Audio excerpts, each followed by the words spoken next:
الشيطان الرجيم.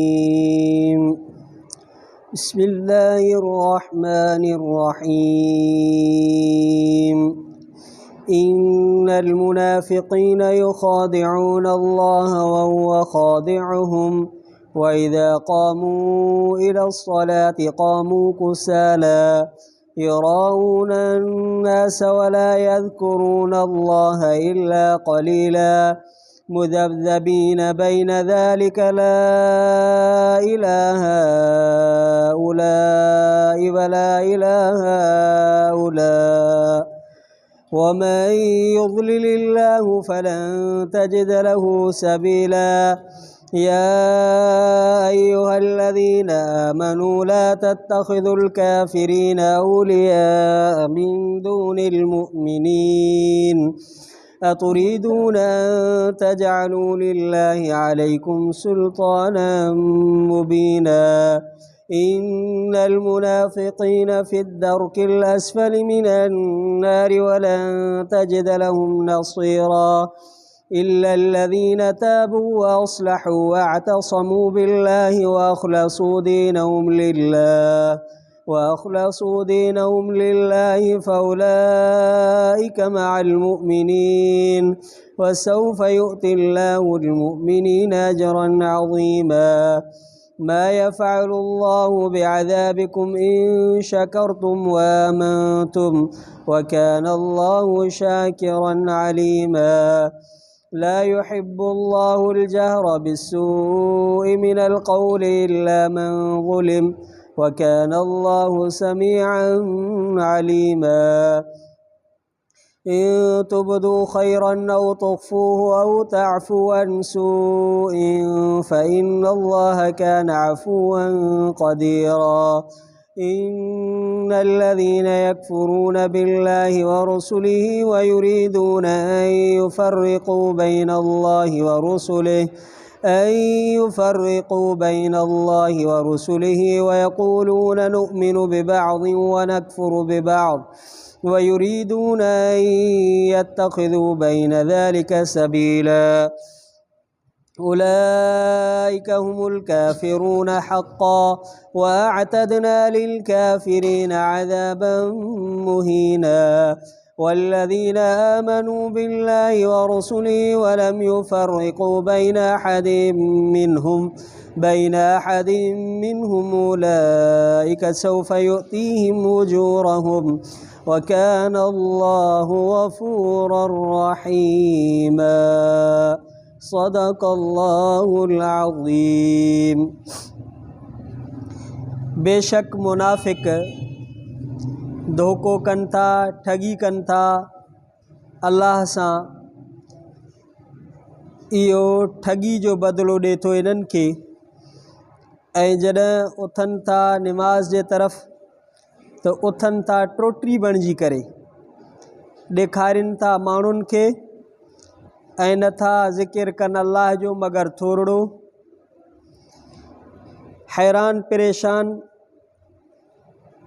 इन्ही जे दरमियान न हेॾे न होॾे, ऐं जंहिंखे गुमराह करे अल्लाह ताला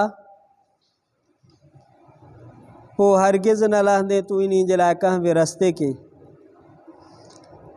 ए ईमान वारो, न बणायो तव्हां, न वठो तव्हां काफ़रनि खे दोस्त सवाइ मोमिननि जे।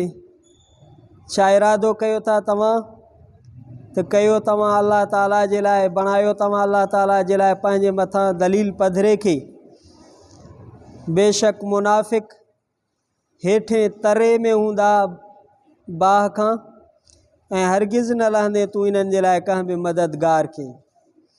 मगर जिन माण्हुनि तौबा कई ऐं ठीक थिया, इस्लाह कयूं ऐं मज़बूत पकड़ियो अल्लाह खे, अल्लाह जे दीन खे, ऐं मुख़लिस कयूं पंहिंजे दीन खे अल्लाह जे लाइ, पोइ इहे हूंदा मोमिननि सां गॾु। ऐं अनक़रीब ॾींदो इन्हनि खे अल्लाह ताला मोमिननि खे अजुर वॾो। छा कंदो अल्लाह ताला? तव्हांखे अज़ाब करे या तव्हांजे अज़ाब सां जेकॾहिं शुक्रगुज़ार थींदो तव्हां ऐं ईमान आणींदो, अल्लाह ताला शुक्र जो बदिलो ॾींदड़ ऐं ॼाणींदड़ ज़ात आहे। नथो पसंदि फ़रमाए अल्लाह ताला बुराई खे ॾाढे बयानु करण सां का ॻाल्हि खां, मगर जेको ज़ुल्म कयो वियो अल्लाह ताला ॿुधंदड़ ॼाणंदड़ आहे।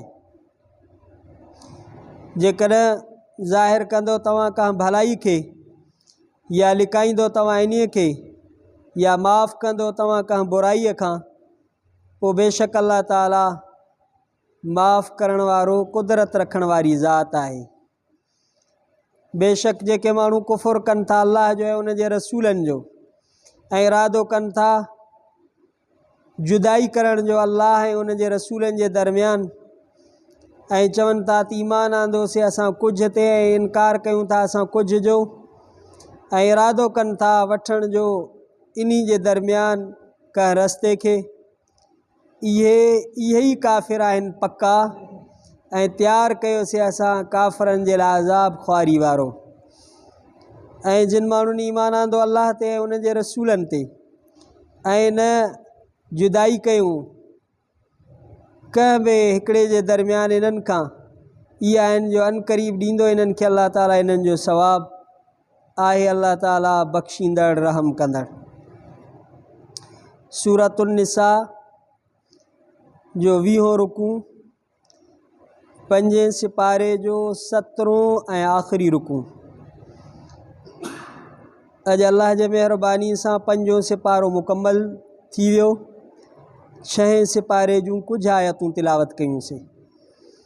आयत नंबर 141 खां आयत नंबर 152 ताईं मुकम्मल रुकू जी तिलावत भी कईसीं ऐं उन जो तर्जुमो भी पढ़ियोसीं।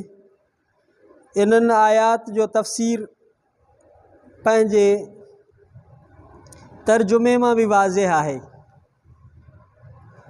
तंहिंजे करे इन्हनि आयात जो तफ़सीर इख़्तिसार सां तफ़सीर जलालैन जेको अल्लामा जलालुद्दीन सुयूती रहमतुल्लाह अलैह जे तसनीफ़ आहे, सफ़ो नंबर 90 ता इन्हनि आयात जो इख़्तिसार सां तफ़सीर बयान कजे थो ऐं हे तफ़सीर अरबी में आहे।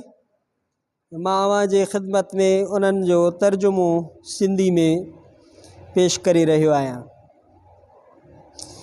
पहिरीं आयत में अल्लाह ताला फ़रमाए तो मुनाफ़िक अल्लाह सां धोखेबाज़ी कनि था, हालांकि अल्लाह जे लायत का धोखेबाज़ी थी नथी सघे, छो त अल्लाह साईं खे त हर शइ जो इल्मु आहे, माज़ी जो, हाल जो, मुस्तक़बिल जो, दिलनि जा राज़ भी आहिनि। धोखो ऐं ठगी उन सां थींदी आहे जंहिंखे इल्मु न हुजे।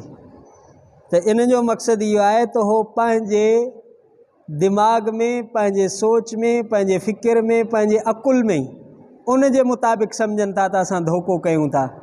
अल्लाह ताला इन शइ खे नकुल फ़रमाए त पंहिंजे ज़अम बातिल में, पंहिंजे बातिल ख़्याल में उहे इन्ही ख़्याल में आहिनि त असां अल्लाह सां भी धोखेबाज़ी था कयूं। जेको इन्हनि जे दिलि में आहे उन खे लिकाए करे ज़ाहिर में ॿियो था ज़ाहिर कनि। दिलि में कुफ़ुर अथनि, दिलि में बेईमानी अथनि, ज़ाहिर में चवनि था असां मोमिन आहियूं, मुस्लमान आहियूं, हालांकि अल्लाह साईं फ़रमाए त मोमिन मुस्लमान न आहिनि, इहे मुनाफ़िक़ आहिनि। दिलि में ॿी शइ अथनि ऐं ज़ाहिर में ॿी शइ अथनि, ताकि इहे दुनियावी अहकाम जे एतबार सां उन्हनि ते इस्लाम वारा अहकाम जारी थियनि। मिसाल गनीमत जो हिस्सो मिले, जेकॾहिं मुस्लमान कंहिं इलाइक़े ते ग़ालिब था थी वञनि, कुफ़ुर मग़लूब थो थी वञे त काफ़िरनि खे जेका सज़ा मिलंदी उन्ही खां बची वञनि। इन जे लाइ इहे सिर्फ़ु पंहिंजे दिफ़ा ऐं बचाव जे लाइ इहा सूरत हाल इख़्तियार कनि था, पंहिंजे मफ़ादात जे ख़ातिर। ऐं इन्हनि जो अल्लाह ताला कुझु आदतूं बयानु फ़रमायूं त पोइ अल्लाह ताला इन्हनि खे इन्हनि जे इन धोखेबाज़ी ते, ठगीअ ते दुनिया में ही अल्लाह ताला इन्हनि खे बदिलो थो ॾिए। कीअं त दुनिया में अल्लाह सां इन्हनि खे ख़्वार करे थो, पंहिंजे नबी सल्लल्लाहु अलैहि वसल्लम खे बज़रिए वही जे इतला थो ॾेई छॾे त ॻाल्हि लिकी ई कोन, रहंदो ख़्वार थी विया। इन्हनि जे जेका ख़्वारी थी वई ऐं आख़िरत में इन्हनि खे सज़ा मिलंदी। जॾहिं निमाज़ ते इहे उथंदा हुआ मोमिननि सां गॾु, क़ामू कुसाला, टोटरी बणिजी करे, न चाहींदे संगत में जीअं माण्हू फासी वेंदो आहे, बसि यार दोस्त वञे थो हाणे भला इहो छॾींदो वई कोन। त इहे मुनाफ़िक़ उन ज़माने जा, नबी सल्लल्लाहु अलैहि वसल्लम जे ज़माने जा, पोइ मोमिननि सां मिड़ी न चाहींदे बि बार आवर शइ इहा सम्झी करे पोइ अची निमाज़ पढ़ंदा हुआ। इहा मुनाफ़िक़नि जी अलाह ताला हिकिड़ी निशानी बयानु कई, टोटरी थी करे। हिकु इहो, ॿियो इहो छा कंदा हुआ, युराउन नास, इहा निमाज़ पढ़ंदा माण्हुनि खे ॾेखारण जे लाइ, त माण्हू ॾिसनि त असां निमाज़ी आहियूं, माण्हू ॾिसनि त असां मुस्लमान आहियूं, असां नेक आहियूं, इन्ही जे लाइ निमाज़ पढ़ंदा हुआ। वला यज़कुरून अल्लाह इल्ला कलीला, अलाह साईं फरमायो त इन्हनि जो निमाज़ मां अलाह जे ज़िक्र जो इरादो न हूंदो हो त को निमाज़ पढ़नि अलाह जे ज़िक्र जे लाइ, रब जे यादगीरे जे लाइ, ख़ौफ़ ख़ुदा जे लाइ, इन जे लाइ निमाज़ न पढ़ंदा हुआ। त नियत जे आधार अमाल में वज़न पैदा थींदो, जहिड़ी असांजी निमाज़ हूंदी ओड़ी उनजी तौर थींदी, माना क्वालिटी जहिड़ी हूंदी इबादात में बि उनजो वज़न बि ओड़ो हूंदो। अल्लाह ताला फरमायो त अलाह जे ज़िक्र कोन मगर थोरो ॾेखा जे लाइ। इहे हैरान परेशान आहिनि, न मोमिननि ॾे न काफ़रनि ॾे, न बिल्कुलु सिधा थी करे मोमिननि ॾे आहिनि, न वरी सफ़ा अलल ऐलान काफ़रनि सां बीह करे कुफ़ुर जो ऐलान कनि, इहे बि न आहिनि। अलाह साईं फरमाए जंहिंखे रब गुमराह करे, जंहिंखे रब रस्ते खां भुलाए त केरु उनखे हिदायत करे, कोई हिदायत उनखे नथो करे सघे। हिदायत करण वारी ज़ात सिर्फ़ु अलाह जी आहे। उन खां बाद वारे आयतुनि में अलाह ताला आले ईमान खे हुकुम फरमायो, काफ़रनि खे पंहिंजो दोस्त न बणायो, वली इन्हनि खे न बणायो, इन्हनि खे पंहिंजो हमदर्द न सम्झो। इहे काफ़र तव्हांजा हमदर्द, तव्हांजा दोस्त न आहिनि। अतुरीदून अन तजअलू लिल्लाहि अलैकुम सुल्तानम मुबीना, काफ़रनि खे दोस्त बणाए करे तव्हां अल्लाह जे लाइ पंहिंजे मथां दलील था पेश कयो, पंहिंजे मुनाफ़िकी ते, काफ़रनि सां दोस्ती रखी करे मोमिननि खे छॾे करे तव्हां ईअं छो था कयो। इहो तव्हांजो दलील बणिबो अलाह वटि क़यामत जे ॾींहुं। तव्हां जेका काफ़रनि सां दोस्ती रखो था, उन्हनि सां हमदर्दी रखो था, उन्हनि सां मुहबत रखो था, अलाह वटि इहा तव्हांजे ख़िलाफ़ु दलील बणिजी वेंदी। बाक़ी मुनाफ़िक़ जहन्नम जे तरे में हूंदा। जहन्नम जो जेको हेठियों हेठियों तरो आहे, तबिको आहे, हावी आहे, उते मुनाफ़िक़नि जी जॻह हूंदी। इन्हनि जे लाइ कोई बि मददगार कोन हूंदो जेको इन्हनि खे अलाह जे अज़ाब खां बचाए सघे। पर जेके माण्हू तौबा ताइब थियनि था निफ़ाक़ खां, मुनाफ़िकी खां, व असलहू अमलहुम, ऐं पंहिंजे अमलनि खे ठीकु था कनि, अमाल में इस्लाह था कनि, सुधारो था आणनि, अलाह ते भरोसो था रखनि, अल्लाह जे अहकामनि खे मज़बूत था पकड़नि, अख़लसू दीनहुम लिल्लाह, ऐं दीन खे ख़ालिस था बणाइनि अल्लाह जे लाइ। माना दीनदार जेको दीनदार आहे त उहो जेकॾहिं उन जो दीन ख़ालिस अलाह जे लाइ त इहो कारगर आहे। बाक़ी जेकॾहिं आम करे ईअं बसि रिया जे लाइ हिकिड़ो ढोंग आहे, हिकिड़ो रंग आहे, हिकिड़ो नमूनो आहे, कमाई जो तरीक़ो आहे, वॾा जुबा कुबा पटका शटका हे हो कमाइण जा तरीक़ा आहिनि, माण्हुनि खे फुरण लुटण जा तरीक़ा आहिनि, इख़लास जी ज़री बि कोन्हे, पोइ अलाह वटि इन्ही दीनदारी जो कोई बि वज़न कोन्हे को। अमल उन्ही जो वज़न आहे जंहिंजे अंदरि इख़लास आहे, जेको अमल अलाह जे लाइ आहे, ॾेखा जे लाइ न। त अलाह वटि उहो अमल मक़बूल ऐं मंज़ूर आहे जेको इख़लास सां अलाह ताला जे लाइ कजे थो, त रब इन सां राज़ी थिए। दीनदारी बि उहा अलाह वटि मक़बूल आहे जेका अलाह जे लाइ रिया खां पाक हुजे, ॾेखा खां पाक हुजे। रिया जेको आहे, ॾेखा जेको आहे, शिरकुन ख़फ़ी, मख़फ़ी शिरक आहे, लिकल शिरक आहे। पोइ अलाह साईं फरमायो त जेके मुख़लिस आहिनि, सचा आहिनि, इहे मोमिननि सां हूंदा। मोमिननि खे जेके अलाह इनाम ॾींदो इन्हनि खे बि इहे मिलंदा। अलाह साईं मोमिननि खे अनक़रीब वॾो अजुर अता फ़रमाईंदो आख़िरत में, जन्नत में। पोइ अलाह साईं पंहिंजे रहमत ऐं करम नवाज़ी ऐं फ़ज़ुल जो ऐलान फ़रमाईंदे फ़रमायो, रब साईं त तव्हांखे अज़ाब करे मां छा कंदुमि। मा यफ़अलुल्लाहु बिअज़ाबिकुम, तव्हांखे आख़िर करे अज़ाब करे मां छा कंदुमि, तव्हांजे अज़ाब करण सां छा हासिल, छा मक़सदु। पर जेकर तव्हां शुक्रगुज़ार थियो, अल्लाह जे नेमतुनि जो शुक्र कयो ऐं उन ते ईमान आणियो, त पोइ अल्लाह साईं तव्हांखे ईमान ऐं शुक्र जे बावजूदि अज़ाब छो कंदो। हरू भरू खामखा त रब जे अरहमुर राहिमीन आहे, तव्हांखे अज़ाब त न कंदो। अल्लाह साईं शुक्रगुज़ारनि जे शुक्र जो बदिलो अता फ़रमाए थो, मोमिननि खे उन्हनि जे अमलनि जो सवाब अता फ़रमाए थो। ईअं न आहे त मोमिन निमाज़ बि पढ़े, उनजी निमाज़ ज़ाया हुजे, ज़कात ॾे, हज करे, रोज़ा रखे, पोइ उनखे सवाब न मिले। अल्लाह ताला फ़रमाए न आहे, मां शाकिर आहियां। शाकिर माना शुक्रगुज़ार जे अमल जो उनखे बदिलो ॾियण वारी ज़ात आहियां। मूंखे अलीम, मां पंहिंजे मख़लूक खे ॼाणा थो। वो अल्लाह साईं फ़रमायो त अल्लाह साईं बुराई खे ॾाढे बयानु करण सां कौल खे, ॻाल्हि खे पसंदि नथो करे।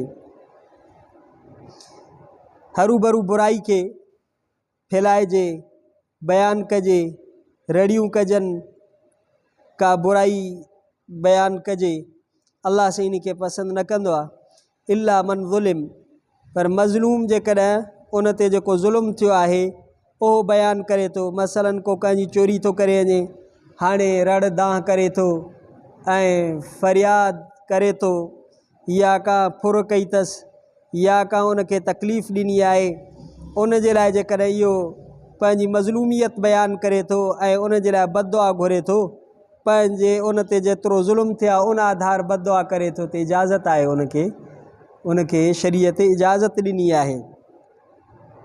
ऐं मज़लूम जे विच में ऐं अल्लाह जे रहमत जे दरमियान कोई बि पर्दो न हूंदो आहे।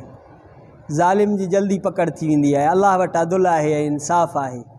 मज़लूम जी बददुआ खां माण्हू हमेशह डिॼंदो रहे। अल्लाह वटि इंसाफ़ आहे। दुनिया में खणी कीअं बि हुजे, पर अल्लाह वटि इंसाफ़ आहे। अल्लाह ताला ॿुधंदड़ बि आहे जेको माण्हू कुझु चवे थो, ॼाणंदड़ बि आहे जेको कुझु माण्हू करे थो। जेको कुझु तव्हां भलाई जी ॻाल्हि खां, अमाल खां ज़ाहिर कंदो या लिकाईंदो, लिकाए करे अमल कंदो, अमल ज़ाहिर में कयो था या अमल लिकाए कयो था, या कंहिंखे ज़ुल्म खां माफ़ था करे छॾियो, पोइ अल्लाह बि बख़्शणहार, माफ़ करण वारी, कुदरत वारी ज़ात थो। अल्लाह साईं तव्हांखे बि माफ़ करे छॾींदो। कॾहिं कॾहिं माण्हू मज़लूम हुजण जे बावजूदि माफ़ करे छॾींदो आहे। पोइ अल्लाह साईं सम्झायो त मूंखे त कुदरत आहे न, पर मां बि तव्हां गुनाहगारनि खे, तव्हां केतिरियूं ग़लतियूं कयो था, केॾो मां तव्हांखे माफ़ थो कयां। जेकॾहिं माण्हू माफ़ करे थो छॾे। बाक़ी जेके माण्हू अल्लाह जो इनकार था कनि, उन जे रसूलनि जो इनकार कनि था ऐं इन्हनि जो इरादो आहे त अल्लाह ऐं उन जे रसूलनि जे विच में फ़र्क़ु कनि, त कुझु ते ईमान आणनि, कुझु ते ईमान न आणनि। चवनि था असां बाज़ रसूलनि खे मञूं था, बाज़ जो इनकार कयूं था, ऐं इहो इरादो कनि था त कुफ़ुर ऐं ईमान जे विच ते को हिकिड़ो विचो रस्तो इख़्तियार कयूं। जीअं हाणे विच थर ख़्याल जा माण्हू हूंदा आहिनि, कुझु दीन जूं ॻाल्हियूं, कुझु दुनिया जूं ॻाल्हियूं, कुझु जेको आहे क़ुरान जूं ॻाल्हियूं, कुझु नानी मासी जूं ॻाल्हियूं, विच ते रस्तो इख़्तियार कयूं। इहो विचो रस्तो पाण माण्हू ठाहींदा आहिनि। बाबा मिड़ई हलंदी खे हलायो, जाॾे काॾे गप जो किलो, जाॾे काॾे पूरो। अल्लाह ताला फ़रमायो उलाइका हुमुल काफ़िरून हक़ा, इहे पक्का काफ़र अथव। पंहिंजे इहे नफ़सानी ख़्वाहिशुनि जा आहिनि। ख़ुदा जे कानून जे मुताबिक़ दुनिया जा कानून काॾों हलंदा, त कुझु हेॾों खणूं, कुझु हेॾों खणूं, कुझु मञूं, कुझु न मञूं, कुझु ते ईमान आणियूं, कुझु ते ईमान न आणियूं। इहो त नफ़सानी ख़्वाहिशुनि जो पूॼारी माण्हू आहे न। अल्लाह ताला हिकिड़ो दीन कामिल मुकमल ॾिनो आहे, उन ते हलणो आहे। उनखे छॾे करे माण्हू पंहिंजा कानून त उन ते नथो मड़े सघे न। अल्लाह ताला फ़रमायो जेको इहो को विचों रस्तो इख़्तियार करे थो, कुझु कुफ़रिया ॻाल्हियूं, कुझु ईमान वारियूं ॻाल्हियूं, विच विच ते न काफ़रनि ॾे न मोमिननि ॾे, विची का राह कढे। अल्लाह साईं फरमायो उलाइका हुमुल काफ़िरून हक़ा, पोइ इन्हनि माण्हुनि जो ईमान मूं वटि मोतबर न आहे, इहो काफ़रनि जे खाते में आहे, पको ठको। बसि माण्हू जेको आहे मुख़लिस थी करे अल्लाह सां लॻाए बीह रहे बसि। वाअतदना लिल काफ़िरीन अज़ाब मुहीना, काफ़रनि जे लाइ ख़्वारी वारो अज़ाब आहे, जहन्नम जो अज़ाब आहे।